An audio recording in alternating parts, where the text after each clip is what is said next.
Just as my mother-in-law went over to the couple to get the Tupperware, my father-in-law suddenly collapsed and fell out of his chair. Everyone turned to look at him, and he was holding his stomach, clearly in a lot of pain. "What's wrong with you?" someone asked. My father-in-law then said something that surprised me. "I just ate a little bit of food from the kitchen. Why is my stomach suddenly upset?" I didn't miss my mother-in-law's comment either. "My name is Elizabeth, and I'm a 20-year-old housewife. My husband Vernon and I got married last year. We're the same age, so we have similar conversations and values. Because of that, we get along really well, and we're just as in love now as we were before we started dating. However, there was one thing that bothered me a little after we got married. When we went to visit my in-laws to give our wedding greetings, I noticed that my mother-in-law was a bit old-fashioned. She said, 'When you get married, you come to your house and live with us, right?' She asked as if it was a given. My husband and I both replied at the same time, 'What?' We had no intention of doing that. So my husband said, 'No, we're planning to live on our own after getting married.' My mother-in-law replied, 'What? But you're the eldest son.' Both my husband and I were troubled by this. Then my father-in-law stepped in and said, 'That's an old-fashioned way of thinking. Do whatever you want, Vernon and Elizabeth.' His words helped calm my mother-in-law down. But there was another issue that made things even more uncomfortable. Neither my husband nor I had planned to have a wedding ceremony. We didn't like anything too fancy and thought it would be better to use the money for travel instead. When I told my in-laws about this, my mother-in-law's face turned pale again. "How can you not have a wedding?" she asked. As I mentioned earlier, my mother-in-law is very traditional, so she was strongly against our idea of skipping the wedding. She was worried about how to explain to the relatives that the eldest son wouldn't have a wedding. In her mind, the eldest son is the most important, so she couldn't accept anything that didn't fit her beliefs. But again, my father-in-law came to our rescue. He said, "None of the relatives care about the wedding. They just see it as a chance to have a nice meal. After a while, they'll forget there wasn't a wedding." My father-in-law said, "If you decide not to have a wedding, that's fine." He was very kind and respected our decision, which saved us from being pressured into following my mother-in-law's old-fashioned ideas. However, my mother-in-law wasn't happy about it. So we got married without a wedding and started living on our own. I became a housewife to support my husband. I feel very happy doing housework and making lunch and dinner for him every day. I think it will be even more enjoyable when we have children someday. About 2 months after our marriage, my parents-in-law asked my husband if he would like to visit them. My husband and I had had some disagreements with my mother-in-law, so we were a little worried. But we hadn't visited their house since getting married, so we decided we should visit them. I was worried that my mother-in-law might try to bully me, but surprisingly, she didn't. In fact, she was very kind. "If you have any questions about being a housewife, you can always ask me," she said. "I have lots of recipes and I'll teach you everything I know." My mother-in-law loves to cook and often invites neighbors over for home parties, which she says are very popular. That day, I had a home-cooked meal prepared by my mother-in-law, and it was delicious. Both my father-in-law and mother-in-law were very kind, and I realized I didn't need to worry as much as I had. My husband felt the same way and thought it would be fine to visit his parents once in a while. About 3 months later, my parents-in-law invited us to a dinner party at their house. Since our last visit had gone so well, we were happy to go.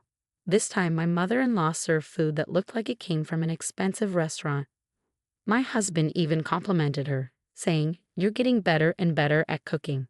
You didn't make anything like this when I was a kid. This meal is really delicious.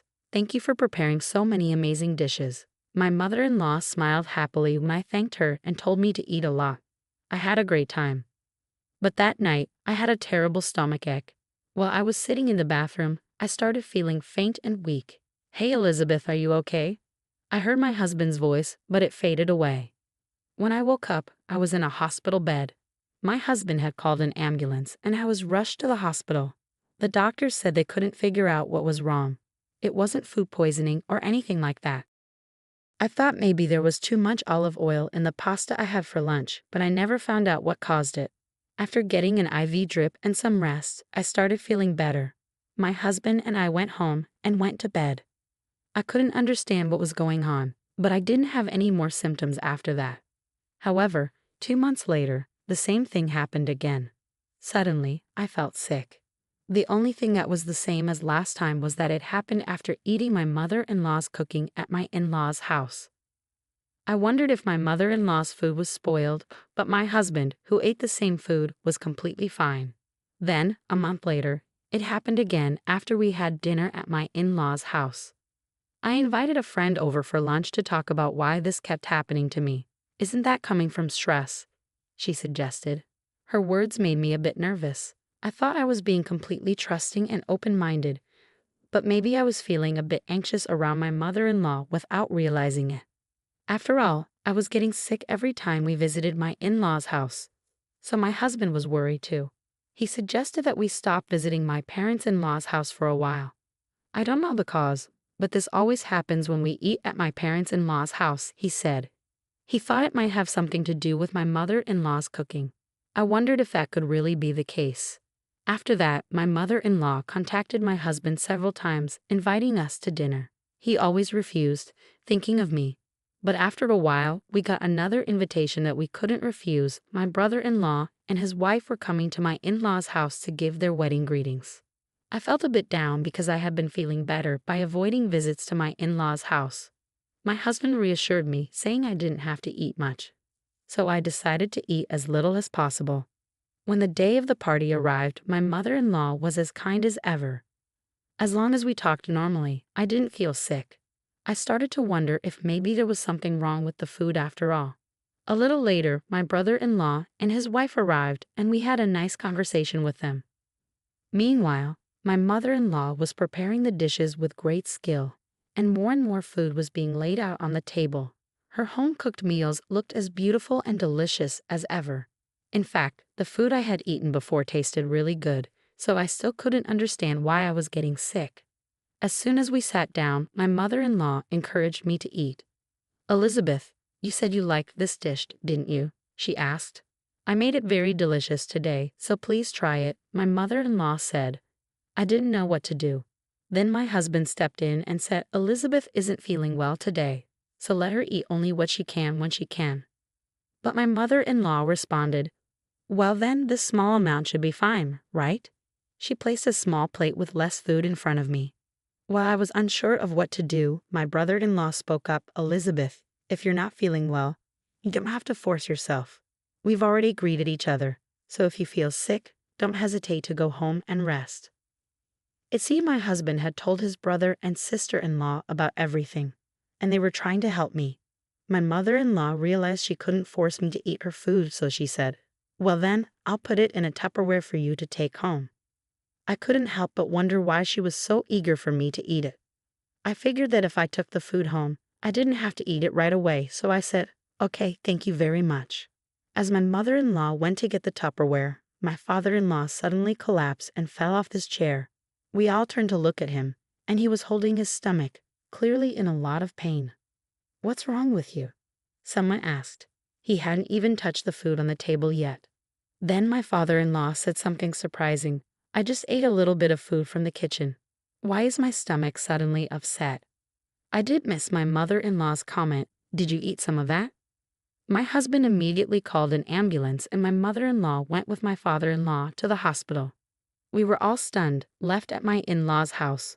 But I couldn't stop thinking about what my mother-in-law had said earlier. It seemed that my brother-in-law's wife had noticed something too. We started to wonder if there might be a secret in the kitchen. We decided to check the kitchen where my mother-in-law had been. We found something surprising. We then drove to the hospital where my father-in-law was taken. As soon as we got through the reception desk, we went to his room and heard voices inside. The doctor was asking my mother-in-law if she knew what was wrong with my father-in-law. She said she had no idea. When we entered the room, my mother-in-law looked flustered. "Oh, you guys came all the way here. It's all right. As long as I'm here, it will be fine," she said. But we weren't going to miss this chance. I told her I needed to talk to her and walked up to her, with my husband, my brother-in-law, and his wife following me. "What's going on with you guys?" I asked.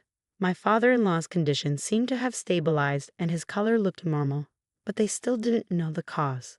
Apparently, he had been conscious for a while after arriving at the hospital and had gone to the bathroom several times. He became dehydrated and lost consciousness completely. I looked my mother-in-law straight in the eye, took something out of my bag, and showed it to her. When she saw it, she got upset. "Do you recognize this?" I asked. She replied, well, what is it?" trying to act like she didn't know. "This is a laxative," I said. I found a lot of powdered laxatives in the kitchen. My mother-in-law fell silent. The doctor then said, "It seems he had these symptoms because he ingested a lot of laxatives. We'll run some tests to be sure.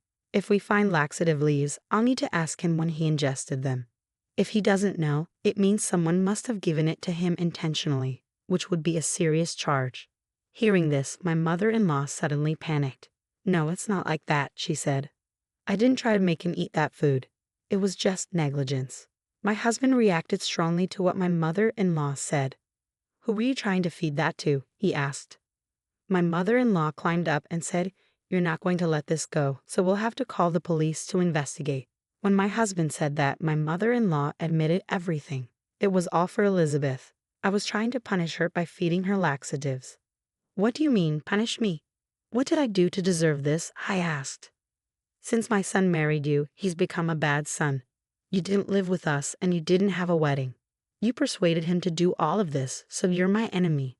I told her, "That's just unjustified resentment." "Is that why you've been putting laxatives in my food? It wasn't just a little before. That's why I ended up in the emergency room. How can you say it was just a small amount?" My husband and brother-in-law agreed with me and blamed my mother-in-law. "I can't forgive you for what you did to Elizabeth," my husband said. "I'd be furious too if someone did this to my future wife." In response, my husband and brother-in-law declared that they were disowning my mother-in-law. My mother-in-law started to panic and begged my husband and brother-in-law not to disown her. Then my father-in-law, who had woken up and heard the whole conversation, spoke up. "You've done a terrible thing out of your ego. You should be arrested by the police. I'm so disappointed in you." Even as she pleaded, my father-in-law continued, "You're going to pay Elizabeth $30,000. Of course you'll have to work for it. I won't help you in any way." "No, it's impossible," she protested. "I've been a stay-at-home mom my whole life." "Shut up," he said. "If you don't agree to these terms, I'll divorce you immediately and report you to the police." My mother-in-law had no choice but to agree to work and pay me $30,000. Now she's working hard and paying me little by little. My father-in-law keeps a close eye on her to make sure she doesn't cheat, and all her salary goes towards this payment. She seems very overwhelmed, but I think she deserves it for what she did to me. Meanwhile, my husband and I are living happily. My husband and father-in-law have told me that I don't have to see my mother-in-law again. I feel much better now, knowing that with my husband and father-in-law by my side, I'll be okay no matter what happens.